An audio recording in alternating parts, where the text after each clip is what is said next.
ele dizia o seguinte, que a humanidade passou por 3 estágios. Ele chama de estágio teológico,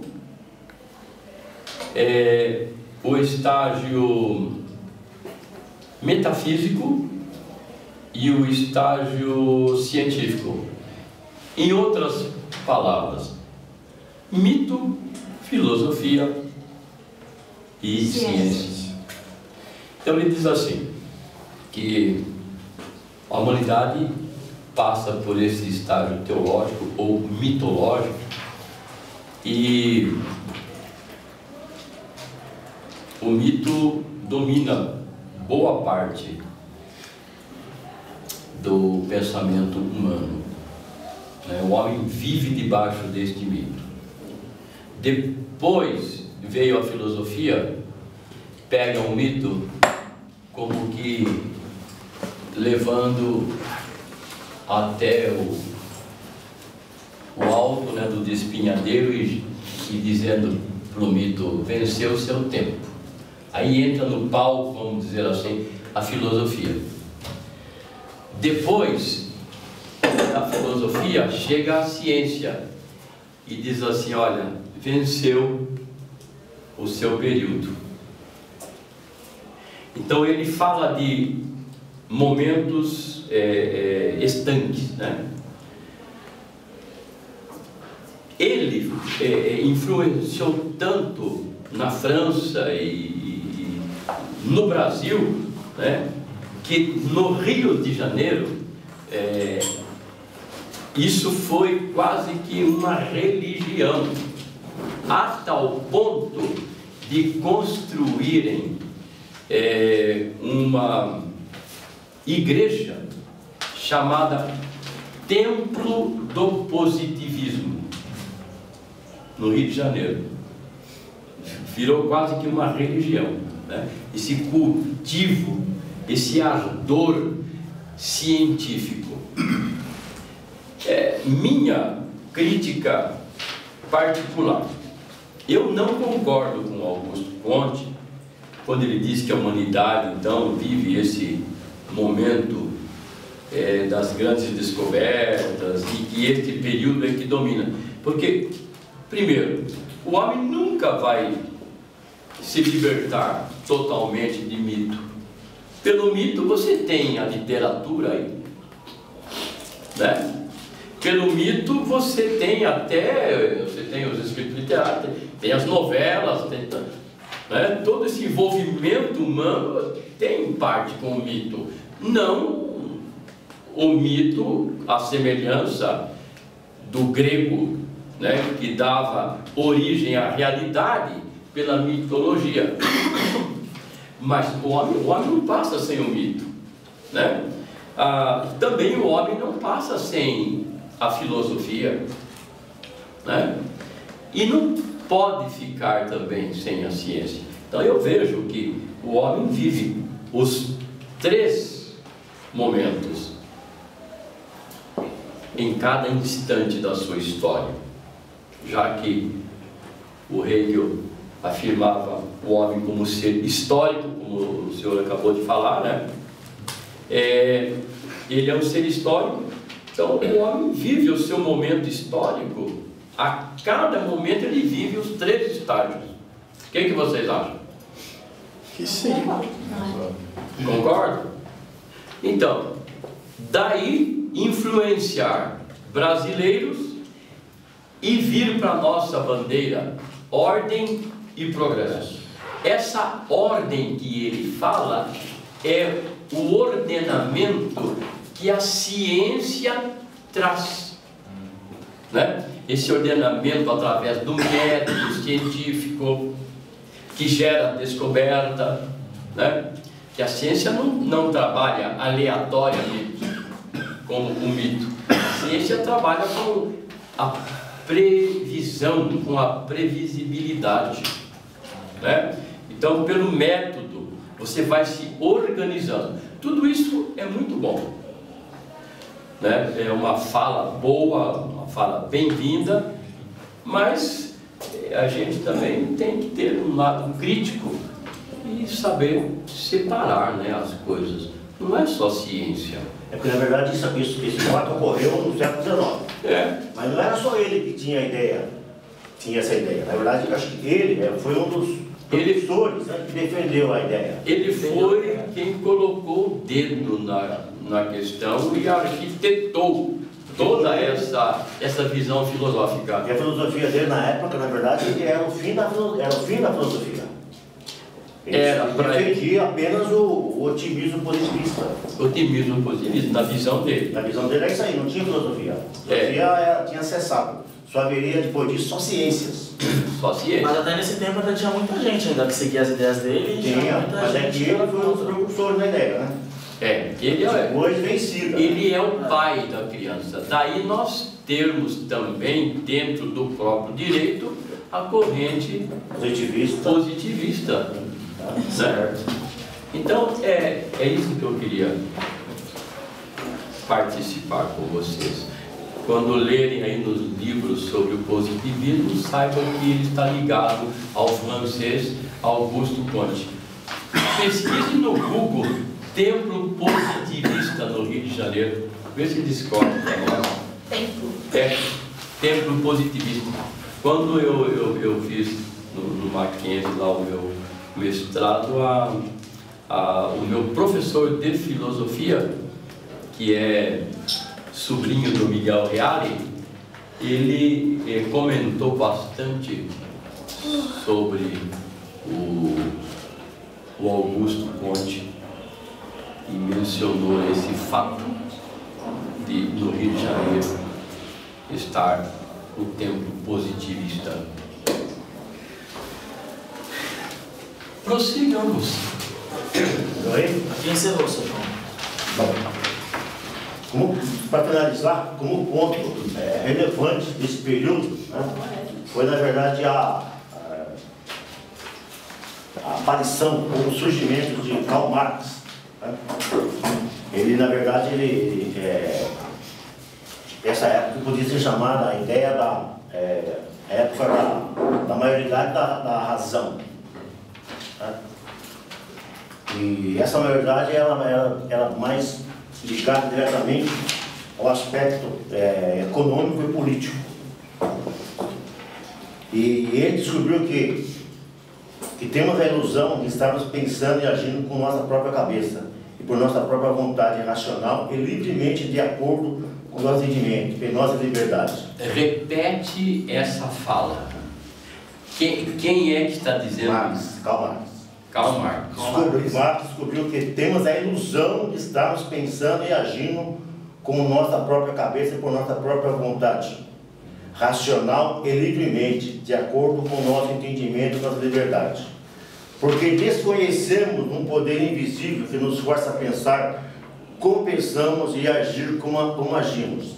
É esse poder que é social, ele é o nome de ideologia. Olha que coisa bonita. Se vocês prestarem atenção, Marx foi bastante criticado no Brasil pelos militares quando assumiram o poder, né? Olha o que o Marx vai dizer. Repete, seu João, que é importante a gente acordar. Ele descobriu que temos a ilusão de estarmos pensando e agindo com nossa própria cabeça e por nossa própria vontade racional e livremente, de acordo com o nosso entendimento e nossa liberdade, porque desconhecemos um poder invisível que nos força a pensar como pensamos e agir como agimos. A esse poder, que é social, ele deu o nome de ideologia. Faz uma pausa. Eu quero que vocês... Ele quer dizer que eu não sei o que é que eu penso, o que é que eu faço. Ele quer, o que você repetiu? Sei lá, quer dizer que a gente não sabe o que... A gente acha que sabe o que está pensando e o que está fazendo. Ele falou a ilusão, que a gente tem a ilusão de pensar e... Vamos lá, eu quero abrir diálogo aqui. Alexandre, fala. O que eu quis dizer é o seguinte, que nós temos a ilusão que nós temos uma opinião, que nós agimos de acordo com a nossa própria vontade, nosso pensamento, quando na realidade nós estamos sendo conduzidos, induzidos por outras ideologias. Estamos sendo induzidos a ter um tipo de Não pensamento. existe um livre pensador. Por parte de alguém. Nós, é exatamente isso que o Alexandre, o doutor Alexandre acabou de nos dizer. Qual é o papel, digamos, da televisão? Passar a imagem. Televisão? Imagens, Induzir. ideias. O Assim, papel dela acho que até hoje, seria pouco, na mas verdade, eu acho que ela- hoje ela faz uma alienação. Seria bom tenta se- formar opiniões. Isso, por não termos esta consciência, nós nos tornamos Nós somos induzidos. alienados. Alienado, é verdade. Alienados.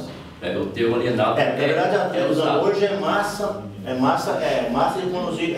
Agora, Veículo de conduzir massa. De certo, um lado para o outro. mas você não acha, o real, que também o futebol também funciona como Uma forma de Uma- alienação. Massa de manobra. uma massa de manobra, de alienação também? Todo o povo voltado para o futebol. Ninguém falou nada sobre Brasília. Parece que Brasília não nos interessa, né? Ninguém conseguiu nem saber que essa semana teve uma manifestação contra aquele deputado do Rio de Janeiro, lá, o Bolsonaro. Não sei se alguém chegou a ver. Porque acho que sexta-feira eles iam votar um projeto ligado à relação afetiva. E houve uma manifestação, acho que em Goiás, contra ele. Mas já estão casando já? Já vi casamento. Já. Mas na verdade agora o que está acontecendo é uma revolta. É uma revolta contra ele. Mas não vai longe o Código Florestal, né? Que eles estão proletando para votação. Olha aí, o Código A Florestal é Florestal. uma outra briga que vai arrastar por meses. O presidente lá da Câmara viajou, uma viagem para o exterior sem explicação, né? Para não votar o Código Vocês estão Florestal. vendo como as coisas vão acontecendo? Olha o Marx com razão. Ideologia por trás. Vocês se lembram da famosa frase panis et circense? Pão e circo? Hoje em dia não se tem o pão e circo tal qual lá. Mas hoje você tem um suposto aumento, um suposto abaixar o preço da gasolina, um suposto aumento do funcionalismo público, né? Você tem uma Bolsa Família. Hoje nós temos os mesmos quadros do passado. É a mesma coisa. Uma suposta formação acadêmica, né? Uma Porque- suposta formação acadêmica. Então, não acorda. Na boiada já fui boi. Boiadeiro já foi rei. Ih, já vão cantar. Não é cantar. Ela nem sabia. Tem uma música. Essa música aí ó, foi o foco da ditadura, entendeu? Essa música foi a única. composta por Giraldo André, certo? Era uma maneira de protestar contra a ditadura. Uma forma de ele. protesto. Pega essa Vamos letra saber dessa se música. eu trabalho que é a política. Então. Lê essa letra dessa música aí. Ó, E a outra do. quem não pensa com a sua própria cabeça é como boi na boiada. Entendeu? Nós precisamos acordar. Nós precisamos acordar. Professor, Mataram Sócrates porque ele abria a mente da juventude. Quem não gostou não foi só Não foi só a religião grega, não. Não foram os sacerdotes que comandavam os mitos, foram também os políticos. Principalmente os políticos. Na verdade, a ideia que matam só hoje, deles, né? Traduzindo isso aí para os dias de hoje, hoje na verdade é a mesma coisa, só que uma roupagem um pouco mais moderna. Né? Mas na verdade hoje, se você pegar hoje... Só muda o palco, mas os artistas estão sempre presentes. Professor, aproveitar só rapidamente, né, que a televisão aí, que foi de televisão é política, e já a televisão tem muita coisa ruim, é importante ressaltar o momento aí da novela lá do SBT que está sendo tá passando aí, não tem.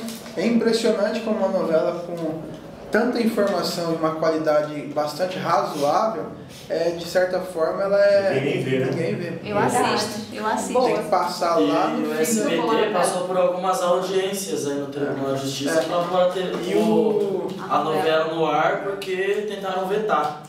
E você sabe que quem está assistindo a novela sabe, né, que o que acontece? Começa, professor, se inserir muito na novela ali, algumas cenas impróprias e apelativas até, justamente talvez pela falta de audiência que existe dentro do foco principal e da proposta inicial, que era a novela. Aí a novela não dá um ibope, não dá uma audiência, porque né, a alienação é tão ampla, né, que aí começa a emissora ela tem que produzir resultado com aquilo que custa uma fortuna. Levi, concordo com você. O que acontece no meu ver é que é o seguinte: o que é certo, o errado agora se tornou certo. E o certo se tornou errado. Uma novela com um porte desse aí, por um Brasil como a gente que viveu mais de 20 anos de ditadura, né? Todo mundo deveria parar e ver o que aconteceu, principalmente o pessoal da minha época, de 80. Eu sou do final de 80, entendeu? Comecei a viver no final de 90, então eu não tive, fora das escolas, eu não tive nenhuma informação sobre ditadura, entendeu? E o pessoal tinha que se apegar a isso, né? Mas o pessoal coloca lá, vê, putz, o que é isso? Vamos pôr no pânico. A visão do ser humano, do meu ver, hoje em dia é muito pequena para a capacidade que a gente tem. E para quem gosta de novela, né, esse é um momento de justificar. Vai coloca na Globo, tá passando Tititi. Tá bom, Tititi. Mas é todas o mesmo foco. Mostrar a burguesia se dando bem, os pobres trabalhando para eles. É verdade. Então, nós, como acadêmicos em direito, nós temos uma nobre missão, gente. Acordar para essa realidade aí que Marx falou e lermos um pouco mais de Filó, viu? É verdade. É a Filó que abre a cabeça aí da moçada, que leva a uma reflexão séria, que ensina você a ler o segundo discurso, que ensina você a ler nas entrelinhas, que ensina você a ler o que está por trás das letras, né? E enquanto nós ficarmos lendo só o script, nós seremos meros representantes, fantoches, e eu me nego. A gente tem que ser formador de opinião, na verdade, né, professor? Formador de opinião. Formador de opinião. Se achar que está errado, bate o pé e fala, não é. É assim que eu acho que é assim. Porque muita gente tenta colocar na cabeça do pessoal. Eu reivindico direito por onde eu passo. Beleza. Quem vai estar junto? Seu gente. Professor, mas é complicado. Por exemplo, nós que somos acadêmicos ainda, eu aprendi que a gente tem que reivindicar os nossos direitos. Mas infelizmente a gente ainda se depara com algumas pessoas que, bom, enfim, ou desconhecem ou não querem lutar pelos seus direitos, que quando sabem que a gente é acadêmico de direito e está lutando pelos nossos direitos, fala, tá se achando porque faz direito. Tá, mas deixa eu falar. Isso é frase de polícia. É complicado. Isso é frase de polícia, olha. Tem frase de polícia. Quando você é abordado, que os caras agem de uma forma que você não concorda, você não entende. Isso parte de qualquer um quando acha que você está errado. Você desconhece alguma coisa, alguma razão, algum motivo. Viu, professor? Deixa eu só pegar um gancho rapidamente aqui dentro dessa questão, porque lá na Fiel o direito era até separado do resto dos cursos, né? Então o que acontece? É importante. Outro campus.